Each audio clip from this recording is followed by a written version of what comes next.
Good morning all and very welcome to this morning session, our expert talks on the topic big data for evidence.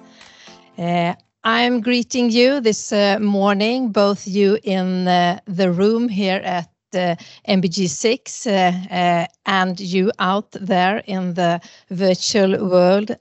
My name is Karin Ståhl, having the honor of being the Managing Director for Drees and Sommer in Sweden, and Drees and Sommer greets you all welcome.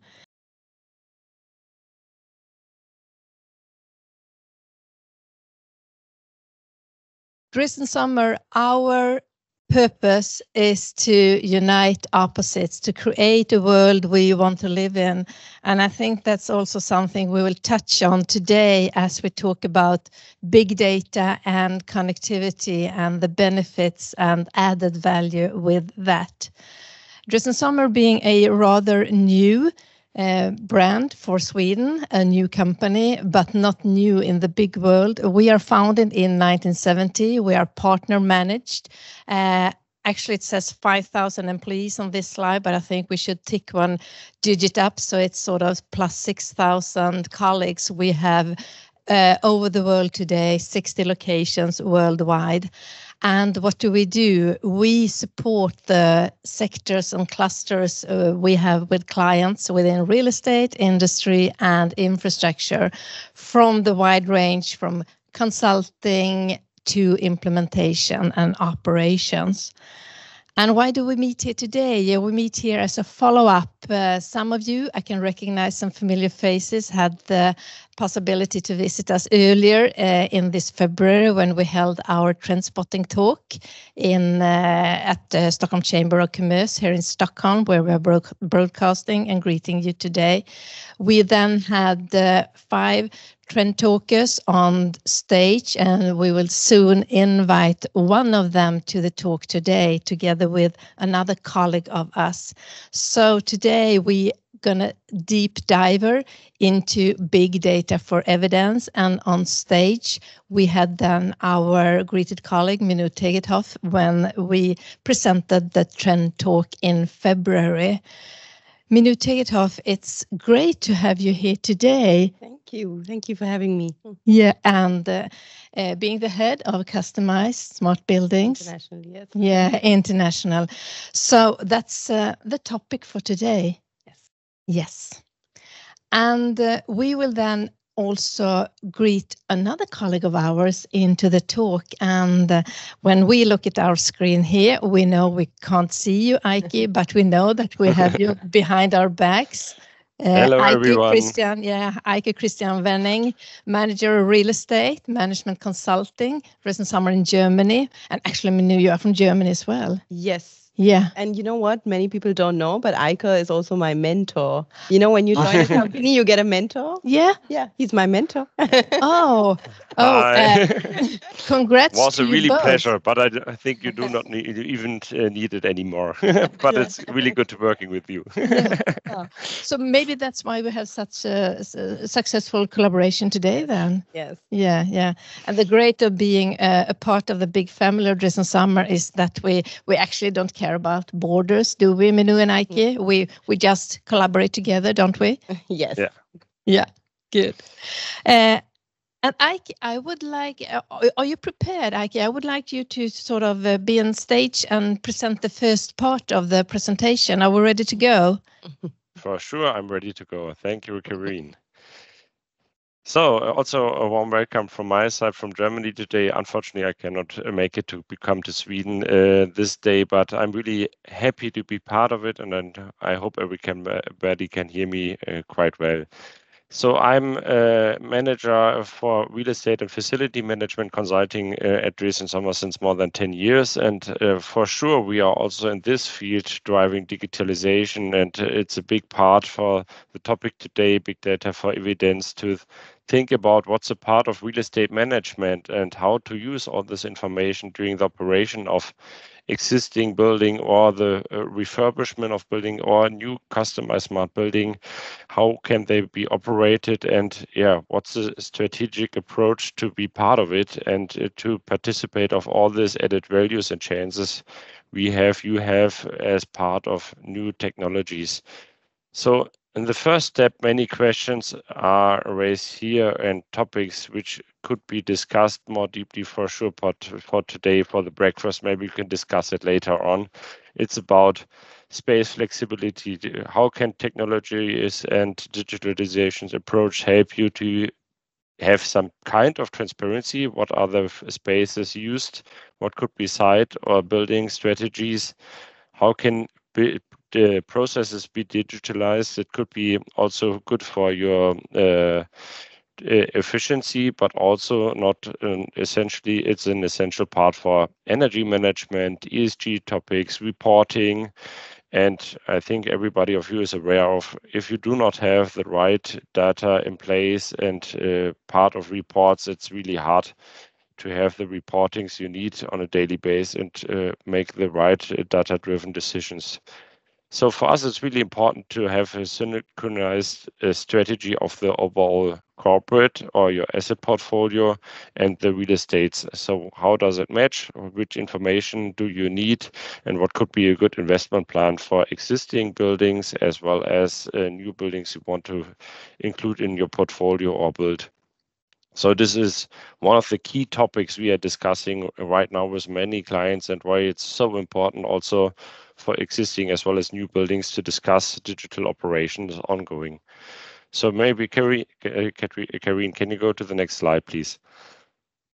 So many questions you will have in mind when you think, okay, digitalization. I think everybody will be say, yes, digitalization is really important. We need it. But the question is how? What could be a suitable solution for you and your organization? What fits to your strategy, to your needs, and what could be a good approach? Here are some questions we hear day to day. So what is digitalization about? Is it more software driven? Is it hardware driven? How can I migrate different systems I have in place? And what could be a suitable solution to have a good collection? When we speak about digital operation, it's often the combination of four fields. It's about the hardware, the buildings you have in your portfolio, the software solutions you have in place or do you want to have in place. And then for sure, it's about the culture, your internal organization, your stakeholders you have in place, and then the change management for all of it. And so you need really a good solution for these answers here. And for sure, we are willing to help you find a good solution for your individual solutions, because there's not a standard approach and a blueprint for digitalization and digital operations. Real estates are quite unique, and for sure, so we need also some individual solutions or customized solutions for your questions regarding the digitalization. Karin, maybe you want to went on to the next slide. Perfect. So why do we discuss all these topics, and what are the expectations of our clients that we have when we speak about digitalization?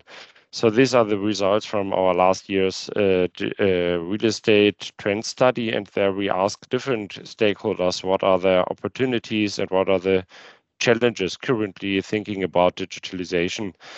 So one key point for sure is on the side of the opportunities to increase the level of service quality. So with digital tools, we are able to provide services as a landlord or as a service provider to provide services which are needed and not services which are scheduled. It's more easier to prepare and match demands and the services on a day-to-day basis and have a good solution there. And on the other hand, it was the second important part is here the great efficiency. Digitalization, for sure, in the first steps cost in some cases a little bit more than a standardized building. But on a long term, especially thinking about energy costs and reduction of emissions, it's really, really important part to have a good solution and a suitable solution for the digitalization, to have a transparency base for energy management, and to discuss how building operations can cost reductions and find good solutions. On the other hand, to name a third part is a process optimization.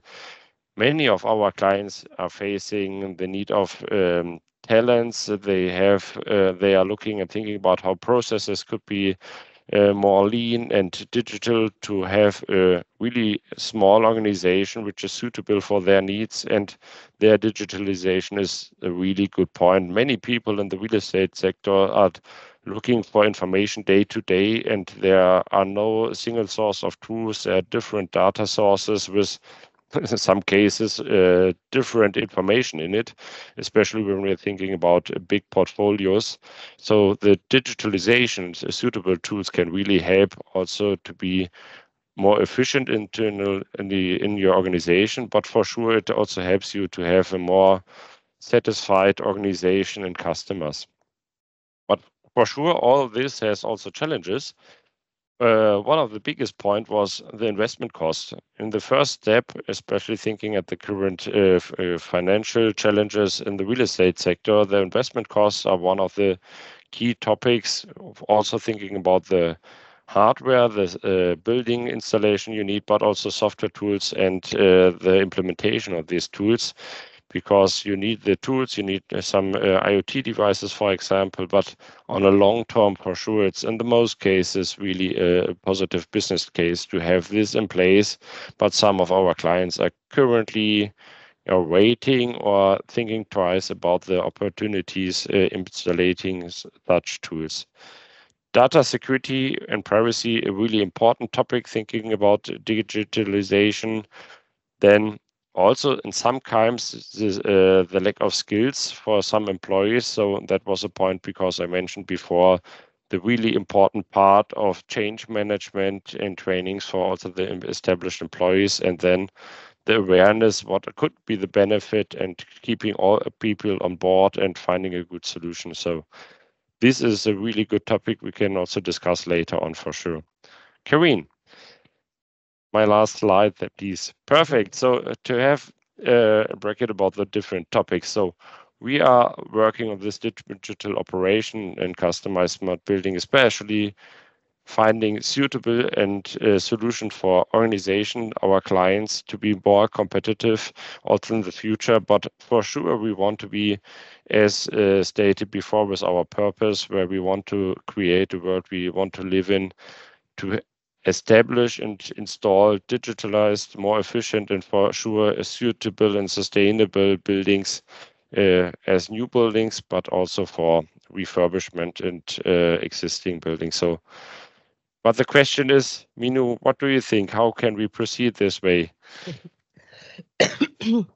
I was hoping you'll tell me that, but no, moving. Can I? Yeah, I'll take this. Yeah, please. And I can say, please ask questions, not right now in the audience, but keep them, and we will have a joint session. And also you in the virtual room, you can use the chat in the Teams webinars. So just post the meetings, and we have some 4 eyes in the room keeping track of those. Yes, and I'm going to keep my presentation short, so I hope you can remember your questions also for later. Yeah, but I think Eike already touched upon a little bit of how the future, or I don't even want to call it the future, but the now of real estate looks like, because these are actual things that our real estate is able to perform today with some of the clients that we've done. Our buildings know exactly what the number of people that are in the same building, the kind of energy consumption, the kind of resource consumption that this building has, or even the kind of damages that are happening in systems. Now, specifically technical systems, how can we prevent these damages from happening? So this kind of data is becoming now more and more essential in real estate. This is simply because of the pace at which we have also the development of AI. This is giving us different tools that we didn't have in the past. Now the one facility manager is able to actually manage multiple assets sitting from one office. And this is where the direction is moving. This is the kind of tools that we have on the market. So we're not really talking about future, we're talking about now. And this kind of understanding is only made capable when you start to collect this data, but not just any data. So there was this it's not about big data, but it's about smart data. So you have to work backwards. What do we really want to understand from our asset? Is it just resource consumption, or do we want to understand how much is this asset costing me per square meter? How much is this asset costing me per person? What kind of usage actually makes sense for this asset? Is this asset performing well for this usage? We have now the capabilities to derive to these kind of conclusions because we have the technology to get this data. And one size doesn't fit all.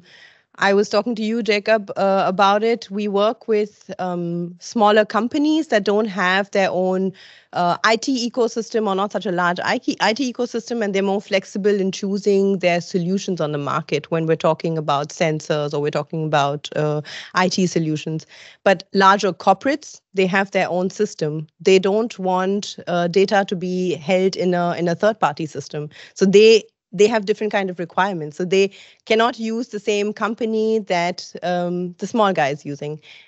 But then again, it all boils down to what you want to achieve from this data. Please don't just collect data to collect data. Figure out, because later untangling this data mess and really trying to get out what you want to get out is a larger task than you would imagine.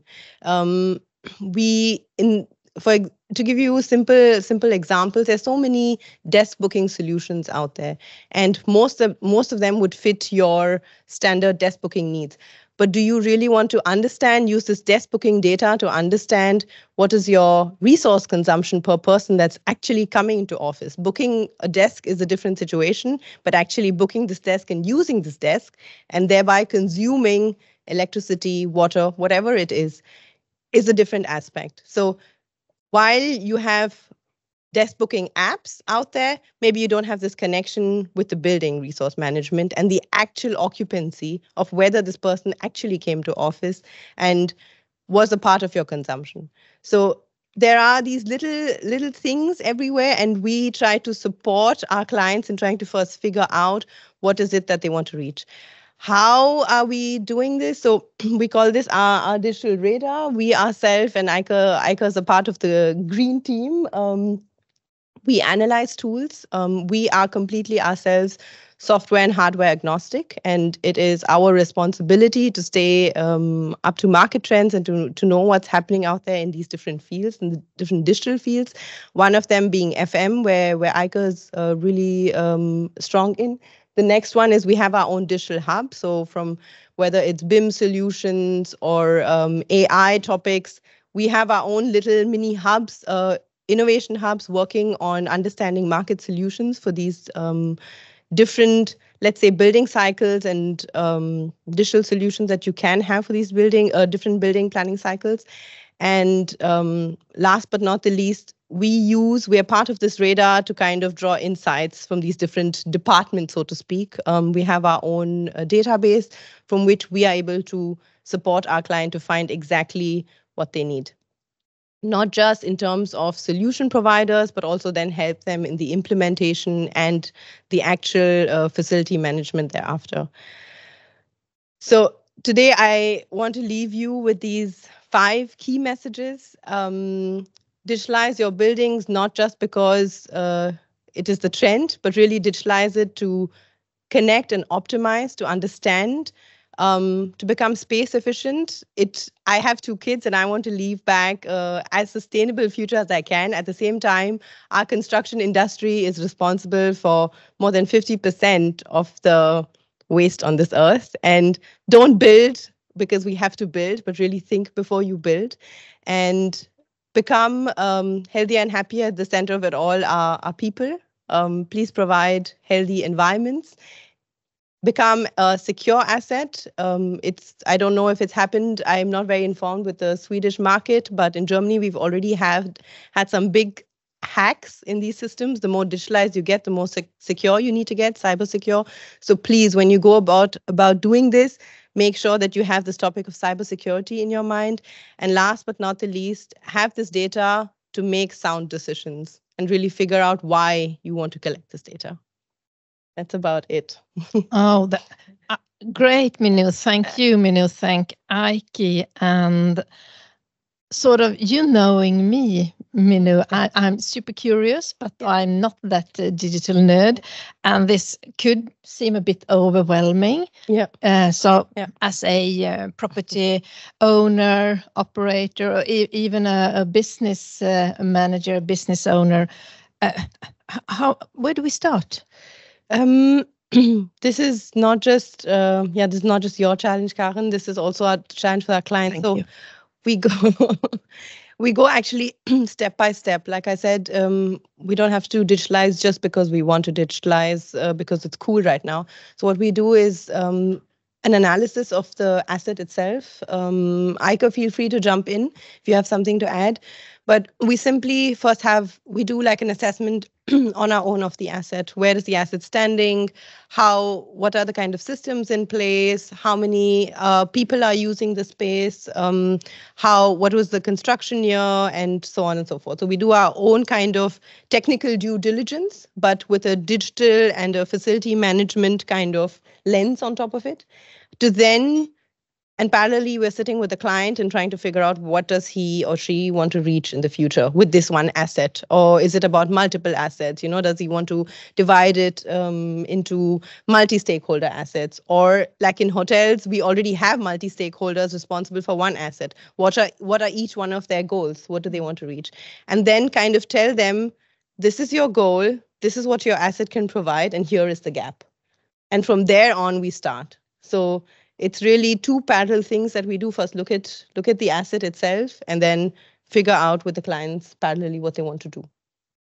Great, thank you, Minu. Yeah, and looking out in the room, please feel free to raise any questions. So now the floor is open, and while you think about the questions, I'm also glancing at my 2i and 4i team. Just raise any question coming in via the Teams webinar platform.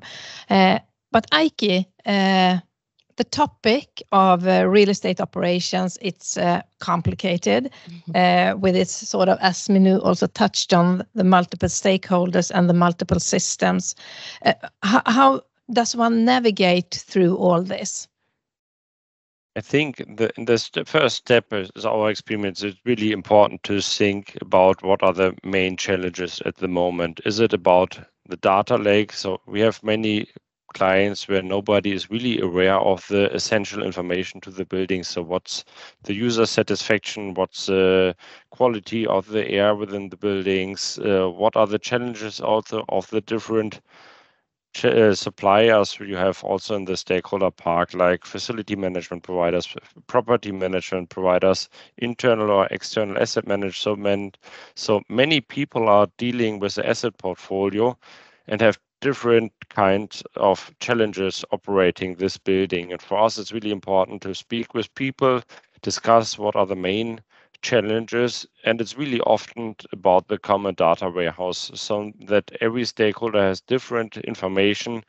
And a short, really good win is also on the short term is to discuss what could be a suitable data warehouse where everybody has a single source of truth, and discussing how processes could be digitalized and have a common data warehouse, data common set, and then discuss what is the really best stay there, because then you have the transparency in the operation for existing building as well as for new buildings. And then we can start, as Minu mentioned before, what are IoT components which could be suitable for these challenges. And it's really essential to have a good understanding of the key challenges the different stakeholders have in mind, and have a good transparency, and also thinking about KPIs, how you want to measure these different challenges you have at the moment. So it's really much about transparency, and then finding suitable solutions as a big range of service providers and technologies you can use in the day-to-day operation. So it's really a mess what is available at the moment, finding the right way. That is the reason why we have also this technology hubs and demo centers at Drees and Sommer, because it's so many technologies which are available, and it's really hard to find the right way for individual solutions and individual challenges everybody in the room has in mind. Thank you, Eike. I sort of could one get in trouble or have problems in gathering all the stakeholders to join the journey and get them around the same table and experience from that? Eike, this was for you, but I can also. Sorry. Okay. Sorry, Karin. Yeah, for sure. That is quite often our rule in this kind of projects. So for sure, we are speaking day to day, and that's the reason why we did the studies in the past to get the view of different stakeholders. And for sure, the challenges of let's say a cleaning company is completely different than the challenges for the maintenance company, for the maybe critical HVAC unit, and the asset manager who is more taking a look of the cash flow components of the real estate. And so we see our role as Drees and Sommer to be in the middle of all the stakeholders, and that's also really the reason why we have within our employees different experience and see what could be a suitable solution for all the stakeholders. And so in most cases, we speak with our client for sure, but also with other stakeholders and bring in our solutions and experience from previous projects. As Minu mentioned, it's in some kinds future, but many clients also have lighthouse projects which have many of these components in, and also had the challenge trying some things and have different objects in their portfolio and tried different aspects of digitalizations also together with us. And for sure, we want to share all this information and give the different stakeholder views into our projects and discuss what could be the suitable solution. So this is a really big point and a big lessons learned from our last years within the customized smart building and digital operations field. Just to add to that one, we do get a lot of resistance, this multi-stakeholder problem, especially because, or simply because data or having data causes transparency, right? So, for example, the facility management ticketing system. The facility manager gets information, I don't know, this light bulb is spoiled, please come and replace it. And this is happening quite often on this floor.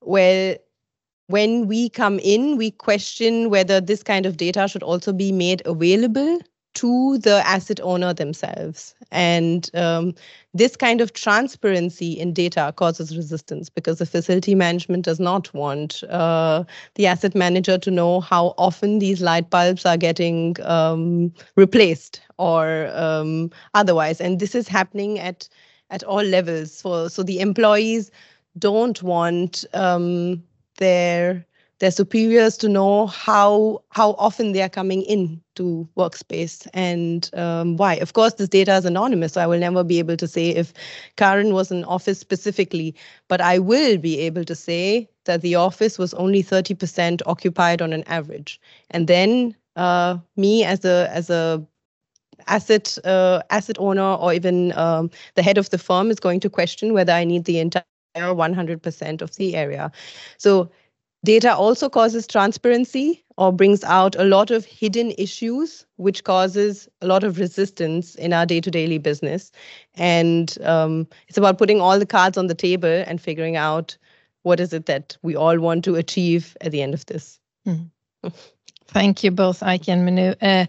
Transparency, we talk about the complexity. Yeah. And looking at you, Minu, in one of the slides with the heading sort of future real estate, but you said sort of now, presence, because this all could be perceived a bit futuristic. Yeah. But how much of what you showed us of real estate can we actually implement today?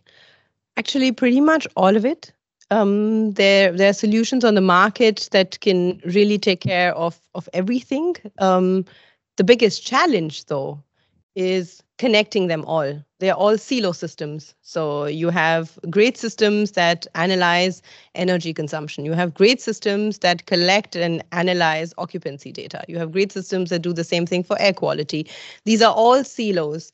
But what is missing and what really helps and causes this big effect of change, where you can read things, is connecting all the dots and trying to really figure out what is my carbon footprint per person, per square meter, and so on. So this is missing, but these silo technologies are out there, specifically in the production world.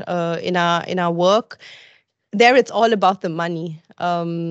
If you produce well, it's all about standard processes, and it's all about producing the maximum and the minimum amount of time. So especially in our assets where production is involved, the level of technology it's at another level. We have robots. It's already being done. We have robots transporting material from A to B. There is no human involvement to make sure efficiency is at its maximum. It comes with other issues, but this kind of technology is already there. It's slowly seeping into other sectors, but to answer your question in short, it's all there, but unfortunately, 20 different systems with 20 different dashboards that one poor guy is sitting behind and trying to figure out what to make sense of. Okay, it's thank you for that explanation. Sort of a bit of spin-off to that, pointing at you, Eike. We speak of the digital operations or digital facility management alongside usage of AI. We do it like in every other sector. Is there in a near future where I can type in my problems into building AI and it could tell me exactly what to do? How far away could we be from this?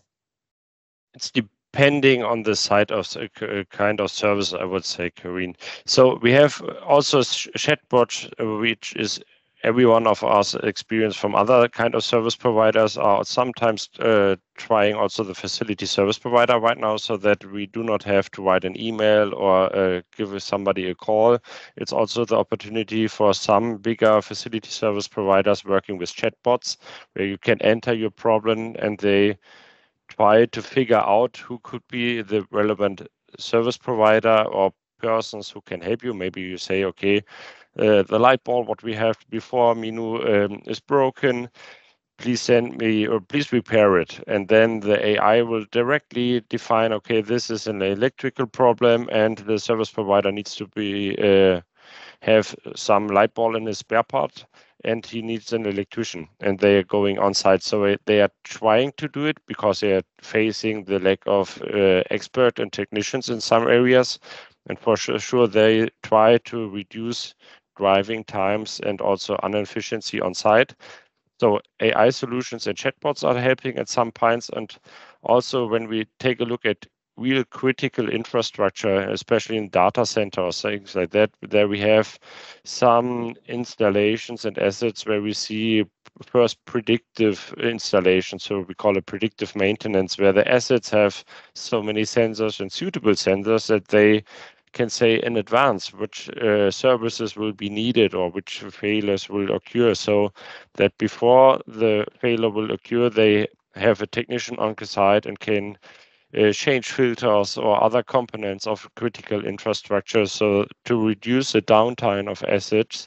And so there's also AI also in place. And I see it really when it's about customer interaction, especially we're speaking about bigger portfolios and bigger range of clients and users. And then in the field of real critical infrastructure like data centers, offshore installations, things like that, where we find a good detection of occurring failures. And there are first solutions installed and in place, but I think it will be easier and easier when the database is bigger and we know from these critical installations what are the important indicators for these kinds. There we can see, okay, and maybe then we have the same solutions in the near future also for offices and for other kind of buildings. So AI is in place, but it's a niche at the moment, but I think it will occur more and more in the real estate sector, especially thinking about cost reduction and solutions for the lack of experienced technicians and other qualified persons in some places. I think currently this is our biggest challenge in general, facility lack of personnel to do a lot of these things. I mean, not just in facility management, we're seeing this everywhere, right? That's why AI is also, in some sense, a big support for all of us. But This is one of the main drivers in facility management, lack of personnel. Yeah, and we mentioned earlier in the presentations the sort of the lack of competence and skills, upskilling, reskilling, and looking at traditional facility management without sort of adding AI or even the full digitalization. We have a lack of personnel, and then adding all these new skills not on top but integrated. That's also a challenge. Yeah. Could we talk about different assets? Eike, you said larger or smaller portfolios, different assets. Could one say that implementing solutions with to collect smart data and to use it, is that more common in certain asset types? I don't know, Eike, if it's you or maybe Minu who should sort of address that. I'll let him start. You let me start. Okay. I would say it depends on the kind of use case. So when we speak about digitalization, we speak about different use cases. So we see it in the field of critical infrastructure. There's a big research and many challenges regarding uptime and reducing downtime of critical infrastructure and assets.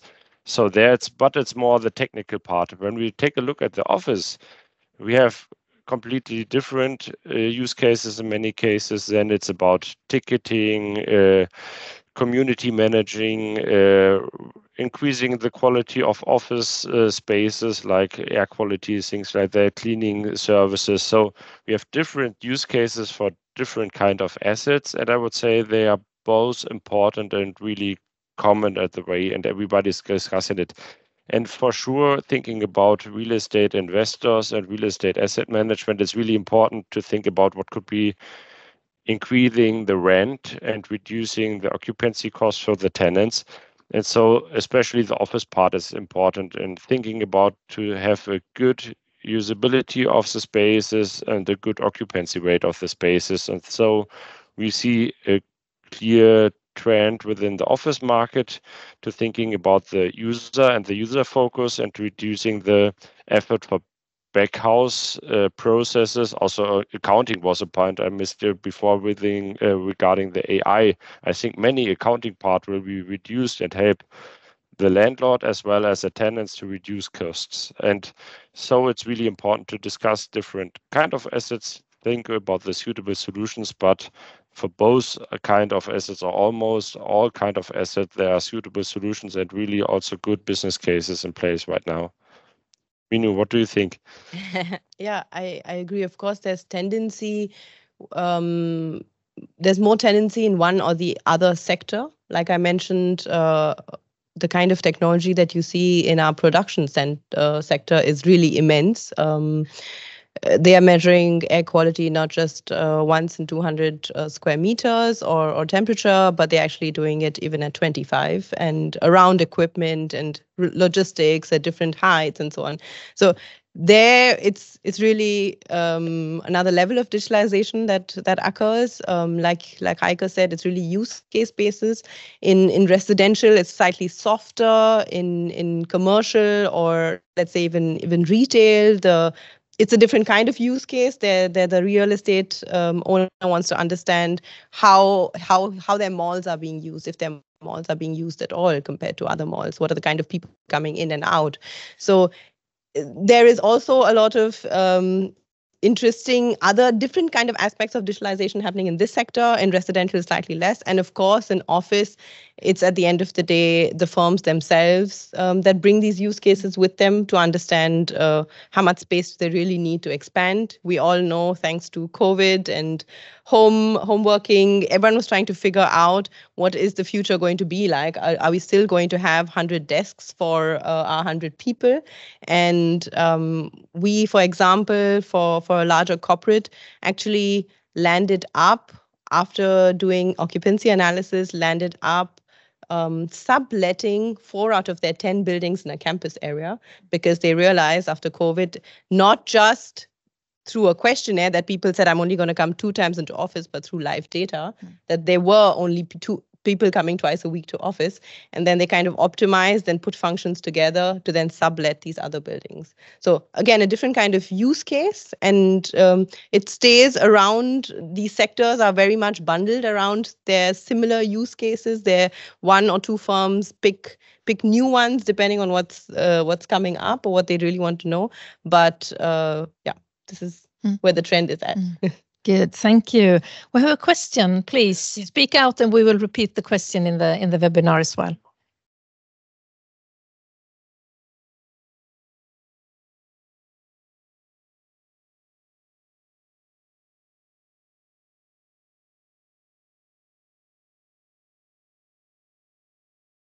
Yeah. The real estate is used to have an object specific.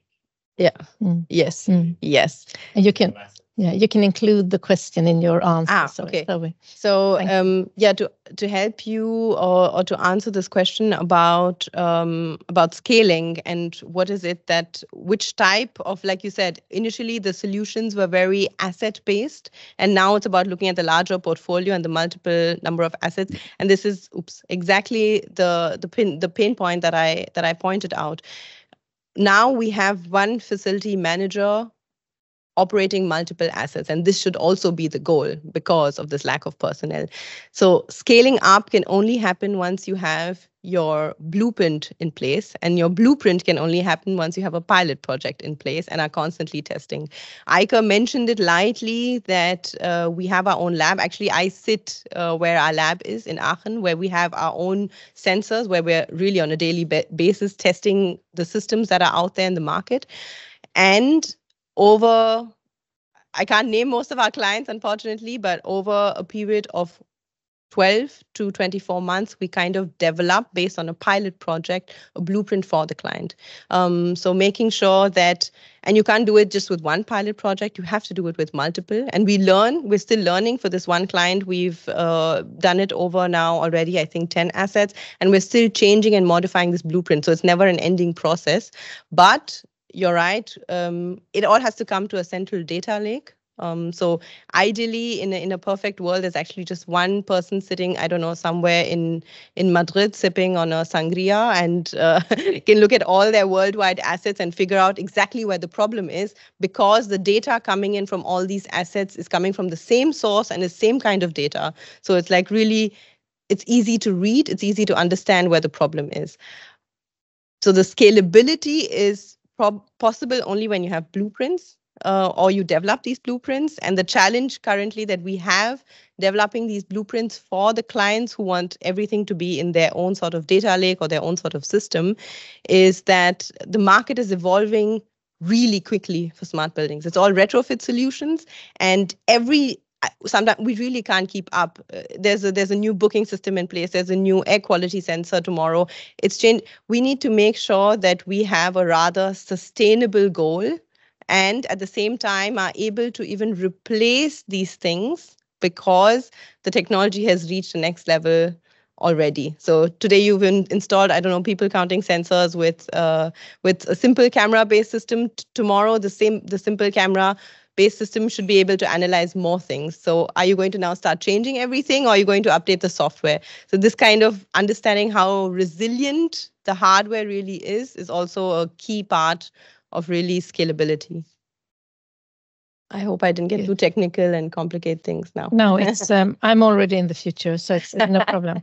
Actually, it's soon time to wrap up the session, but I thought you also said retrofit now, Minu. Yeah. Is there sort of a difference of the how to the angle to digitalization when we talk about retrofit versus new build?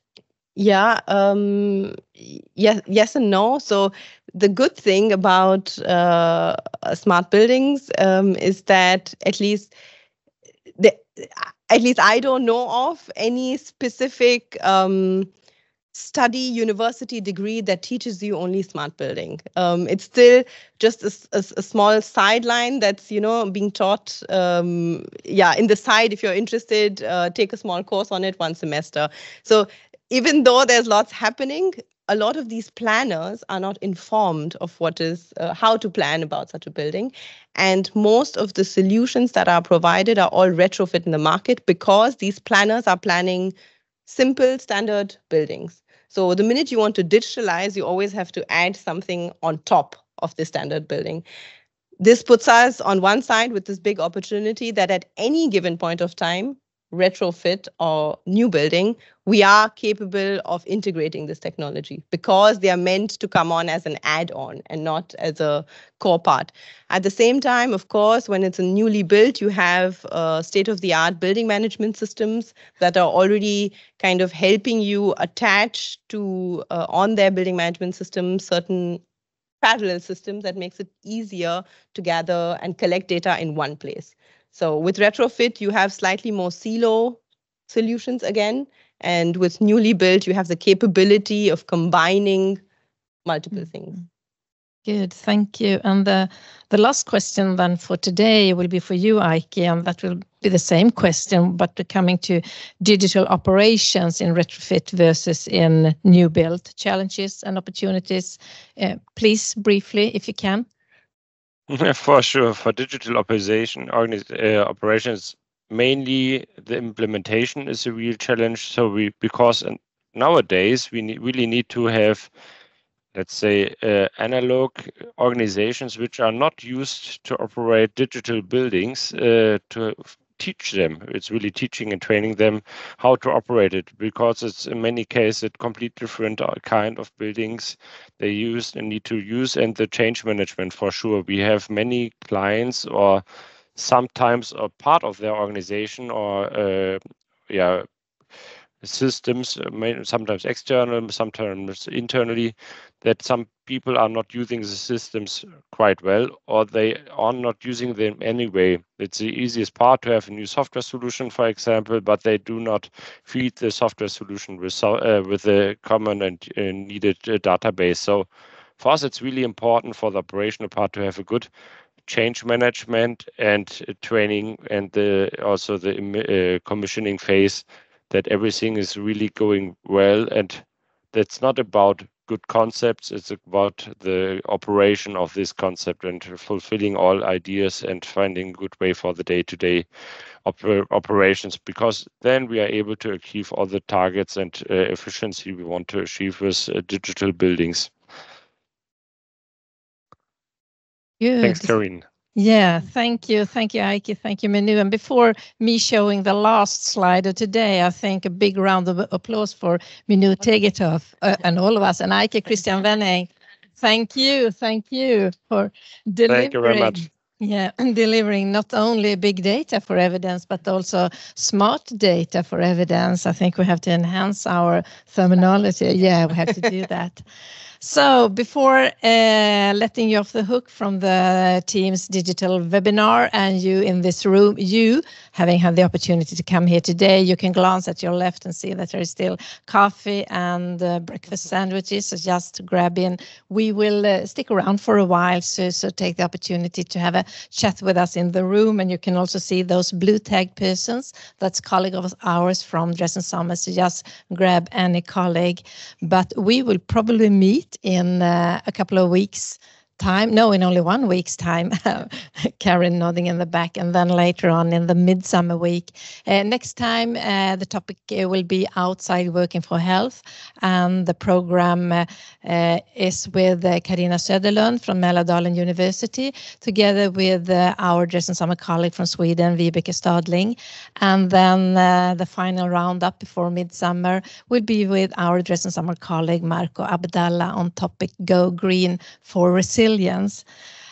So if you want to know more, you know where to find us, or if you didn't know, you know now where to find us. So thank you very, very much for joining Drees and Sommer this Tuesday morning. See you soon out there in both the virtual life and the real life. Thank you very much. Bye. Bye. Thank you very much. Bye.